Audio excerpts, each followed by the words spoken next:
bahwa ternyata Anda pernah bertemu dengan ibu angkat Angelin. Seberapa sering ibu angkat Angelin ini datang ke sekolah, atau setiap harinya memang Angelin ini dijemput oleh ibu angkatnya, Ibu Sri? Saya hanya lihat sekali pada saat saya keramasin Angelinnya. Itu awal-awal mulai masuk ke kelas 2. Selanjutnya saya tidak pernah melihat Angelin diantar atau dijemput. Saya tidak pernah melihat. Cuma itu pertama dan terakhir mungkin. Apakah pernah kemudian ada rencana ketika melihat ada anak yang pendiam, mungkin tidak bisa mengikuti kegiatan belajar mengajar dengan cukup baik? Apakah pernah ada pihak sekolah datang ke rumah Angelin untuk mungkin home visiting? Rencananya, saya kan sudah laporkan kepala sekolah, seperti ini keadaannya Angelin sering terlambat sekolah, Pak. Bagaimana anaknya pemurung? Saya dan kepala sekolah serta guru-guru memang berniat mau mendatangi rumah Angelin. Mendatangi karena ini keburu UN kemarin, kan Angelin libur. Rencana kan setelah UN kita akan menghampiri Angelin rumahnya. Karena niat dari kepala sekolah juga akan, kalau memang ada sesuatu keganjilan di rumah Angelin, bapak yang akan mengambil itu anak sebagai anak angkat bapak, katanya kepala sekolah. Tapi saya terkejutnya itu keburu Angelin dikatakan hilang, padahal kita sudah mau niat mau ke rumahnya dari pihak sekolah. Pernah Anda kemudian melihat ada luka atau lebam di tubuh Angelin?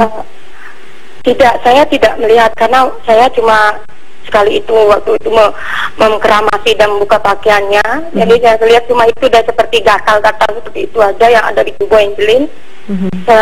Selanjutnya saya tidak lihat lagi karena saya lihat mungkin Angelinnya memang malas makan waktu itu. Tapi pada saat terakhir detik-detik mau hilang Angelin lagi berapa minggunya, Angelin mengeluh pusing. Mengeluh pusing ke temannya, Bu Guru. Dia tidak mau bilang langsung ke saya. Temannya yang menyampaikan, Bu Guru, Angelin pusing. Angelin kenapa pusing? Saya belum makan, Bu Guru. Angelin ini jam berapa? Jam 2, Angelin belum makan jam segini. Saya bilang itu. Nanti Angelin kalau pulang sekolah jangan pulang, sama Bu Guru pulang. Bu Guru yang antar kamu pulang. Saya bilang gitu. Karena itu kita waktu itu hari Sabtu, kita mau pulang 2:30 kan, lagi sebentar lagi pulang. Kalau saya berikan makan, kantin sudah tutup. Jadi saya harapkan dengan cepat saya pulang mengawali antar Angelin, biar dengan harapan di rumah cepat makan. Saya tidak pernah menyangka Angelin akan dilakukan. Tapi berarti Anda tidak jadi mengantar Angelin ya, Ibu Sri ya? Jadi saya antar pulang. Anda mengantar dia sampai depan rumah, bertemu dengan orang di rumah? Enggak, depan rumah saja. Angelin, ayo cepat masuk rumah. Saya setelah lihat Angelin masuk rumah, tutup pagar, baru saya tinggal. Oke. Baik, Ibu Sri, saya sudah bersama dengan Ibu Erlinda dari yang merupakan sekjen dari KPAI. Mbak Erlinda, tadi kita mendengar banyak sekali keterangan dari Ibu Sri yang merupakan wali kelas dari Angelin. Bagaimana Anda melihat keterangan itu? Ternyata juga badannya kurus, pendiam, tidak bisa mengikuti pelajaran dengan baik.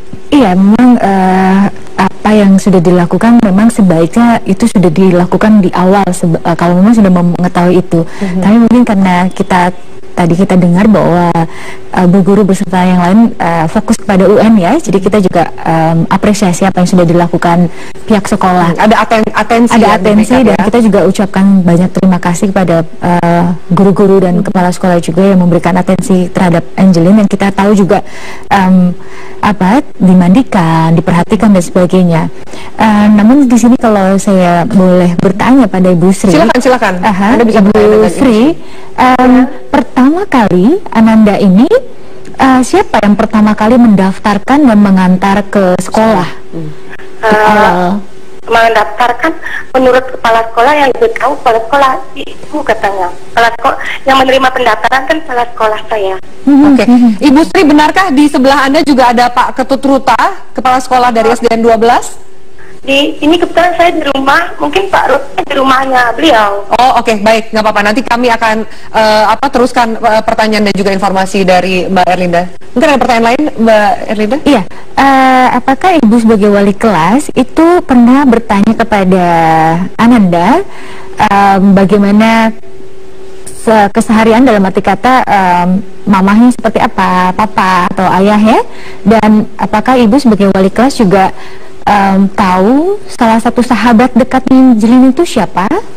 Angelin tidak punya sahabat dekat, Ibu. Anaknya pendiam, bergaulnya susah. Saya menanyai tentang keluarganya, saya tidak pernah mendapat jawaban. Angelin hanya tatapan wajah saja dilihat. Dia tidak mau menjawab, seperti mulutnya terkunci.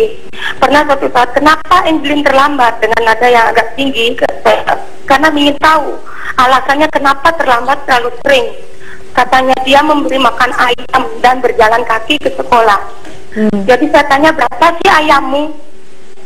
Dia jawab 50 ekor, dan semua anak-anak berteriak, terkejut. Seperti itu. Hanya itu saja yang saya dapat jawaban dari Angelin. Mengapa anak-anak terkejut? Ibu Sri, bisa Anda ulang? Saya terkejut dengar Angelin memberi makan ayam 50 ekor. Saya tanya, kenapa terlambat Angelin? Saya terlambat karena memberi makan ayam berguru. Ayammu berapa? 50 ekor. Jadi saya beserta anak-anak terkejut mendengar pengakuan Angelin yang memberi makan 50 ekor ayam. Karena seusia Angelin kan tidak pantas memberi makan ayam sebanyak itu menurut saya. Baik. Bagaimana Mbak Erlinda, mungkin dari kasus Angelin ini, kita tahu bahwa banyak sekali, ini kan fenomena gunung es, kekerasan terhadap anak yang kebanyakan dilakukan oleh anggota keluarga terdekat. Ya, nah ini memang yang sepatutnya kita dari beberapa tahun yang lalu sudah mengkampanyekan bagaimana pengasuhan berkualitas ya. Namun sekali lagi mungkin sekarang kita kombinasikan pengasuhan berkualitas itu semacam apa? Karena memang lokal tradisional setiap tempat-tempat Indonesia kan berbeda.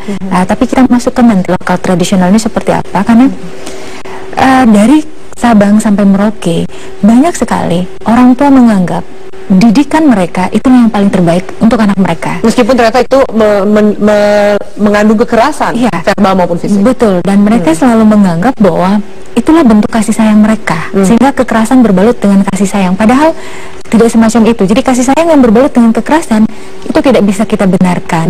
Dan kita berharap bahwa kita mempunyai yang namanya Undang-Undang Nomor 35 Tahun 2014 tentang perlindungan anak, di mana di situ ada pasal perlakuan salah dan penelantaran. Nah, perlakuan salah, cara mendidik anak-anak dengan kasar, dengan hak anak tidak diberikan. Contoh misalnya, hak anak untuk bermain, hak anak untuk bersosial, hak anak untuk melakukan aktivitasnya, beristirahat, itu kan hak semua.